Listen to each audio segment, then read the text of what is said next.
So, hi again guys! Isa ka ba sa mga nabu-burnout ngayon or napapagod na pag-uwi ng bahay, feel mo pagod na pagod ka na, 'di ba? Or although yung kagigising mo lang, pagkagising mo, ala, pagod ka na naman ulit. So, isa ka rin ba sa mga katulad kong nabu-burnout na, lalo na sa mga kapwa ko dyan na nagnenegosyo, or empleyado ka man, or may business ka, 'di ba? Or kung ano mang ginagawa mo sa buhay, guys, normal lang ma-burnout. So, yun, isa sa mga ikukwento ko sa inyo, guys, is kung paano ko or ano yung mga experiences ko na nababurnout, kung ano yung mga ginagawa ko, kung ano yung mga nararanasan ko pag nababurnout ako. So, my name is Michelle A. Tobias, guys. Taga Nueva Vizcaya ako. I'm a businesswoman here and clothing shop yung hawak ko. And yun, isa sa mga reason bakit siguro tayo nababurnout is sa anxiety. So, ako, admit ko sa sarili ko, guys, madalas akong ma-anxiety. So, ang anxiety sa akin, guys, alam mo yung very common na. So, iniisip ko lagi, ano kayang mangyayari this week? Ano na naman kaya yung mangyayari kinabukasan? So, lagi kong iniisip yung future. Lagi ko siyang, alam mo yun, yung feel ko, kontrolado ko siya. Pero hindi mo kontrolado lahat ng bagay, guys. Kailangan mong itanim sa sarili mo na kapag hindi mo siya kontrolado, hayaan mo na. Kasi hindi mo naman kasalanan yun eh. Ang gawin mo, solusyonan mo na lang. 'Di ba? So, yun, I always naaano ako ng anxiety ko. Lagi akong alam mo yun, yung tipong hindi mo ako makausap. 'Di ba? May mga time na pag-uwi ko galing ng shop, pagod ako. May mga time na, alam mo yun, yung nakatulog ka naman ng 8 hours, minsan nga 12 hours yung tulog mo. Pero pagkagising mo, ay, parang nakakapagod, 'di ba? Nakakapagod ang buhay.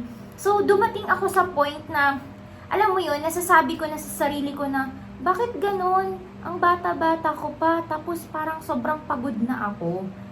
'Di ba? So, I always na sinasabi yun, 'di ba?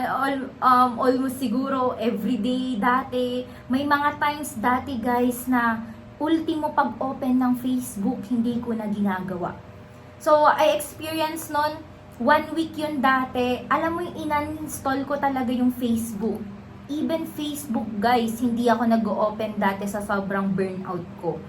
So, alam mo yun, nung time na nalampasan ko yun, guys, nung nalampasan ko yung moment na yun, sabi ko, ayun lang pala yun. Yun lang pala yung problemang yun. Sobrang liit lang pala niya. 'Di ba? So, doon ako parang na okay, hindi naman talaga, guys, bawal ma-burnout. Hindi bawal yun. Hindi rin masamang ma-burnout kasi part ng life yun. So, doon mo mas makikilala yung sarili mo. Ang ginagawa ko dati, kumakain ako. Siguro nga doon yung isa yun sa dahilan bakit ako nag-gain ng weight. 'Di ba? So, kumakain ako, kinakain ko. Alam mo, guys, isa sa mga favorite ko dati na kainin, once na na-burnout na ako or pagod ako, is yung pansit bihon. So, yun yung parang tinatawag nga nila na comfort food, di ba? So, yung iba, ice cream yung comfort food niya. Ako naman is yung pansit bihon talaga. So, isa yun sa kinakain ko pag talagang stress na ako, di ba? Or, alam mo yan, itutulog mo lang siya.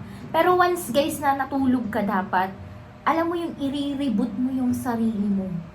I-reboot mo yung sarili mo to the point na, alam mo yun, yung parang sa cellphone, i-reboot mo talaga siya. Huwag kang mag-iisip muna, huwag mong iisipin yung negosyo mo, huwag mong iisipin yung trabaho mo. Tulog ka. Yung talagang tulog na alam mo, then pagkagising mo, kailangan okay ka na. Huwag mong hahayaan na magtatagal yung burnout mo ng 1 week, ng 1 month. Kasi, guys, talo ka dun. Matatalo ka. Kasi once na ikaw talagang burnout ka na, wala na. Tapos na yung pangarap mo. 'Di ba? So, kailangan you help yourself para bumangon ulit. Kasi walang ibang gagawa niyan, ikaw lang. Ikaw at ikaw ang gagawa na mabuhay ka ulit or bubalik ulit yung dati mong sigla. So, isa pa sa mga na-anxiety ako. Ito, guys, based on based on real life or sa akin, sa experience ko, hindi siya by the book. Alam nyo, guys, isa rin sa mga reason bakit ka nababurnout is mataas expectation ng mga taong nakapaligid sa'yo. Like family mo, friends mo, or jowa mo, di ba? Yung mga teachers mo or yung mga katrabaho mo, ganun. Mataas yung expectation nila sa'yo. So meaning, parang ikaw, hala, so kailangan ganito, bawal ako dapat magkamali, bawal ako dapat tamarin kasi mataas expectation ni mama, mataas expectation ni papa, 'di ba? So, yun dun tayo nabe-burnout. Dun ako nabe-burnout, guys, lalo ako kasi parang sobrang alam mo yun, sobrang gusto mong may mapatunayan sa family mo, nirarush mo yung buhay. Kailangan mo siyang paspasan, 'di ba? Kasi mataas expectation nila eh. Pero alam mo, sa mga natutunan ko in life, guys, hindi mo naman kailangang madaliin. Kailangan mo lang bilisan. Magkaiba yun. Pero sobrang laking impact nun, guys. So, sa akin lang naman, for you, para hindi ka na masyadong ma-burnout, or for you, para mas mag-succeed ka pa sa buhay, is you need to enjoy, 'di ba? Enjoy mo yung proseso, enjoy mo yung prosesong nag-work ka, 'di ba? Be grateful.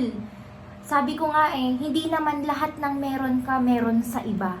Tapos lahat ng meron ka, guys, may isang tao diyan na naiinggit dahil meron ka nung gusto niya. Example na lang, may trabaho ka. O, hindi naman lahat ng tao diyan sa labas may trabaho eh. Diba? So, be grateful kasi may work ka. Example din, may negosyo ka. Guys, ang dami sa labas gusto ding magnegosyo. Pero ikaw yung may negosyo. So, be grateful kung ano yung meron ka.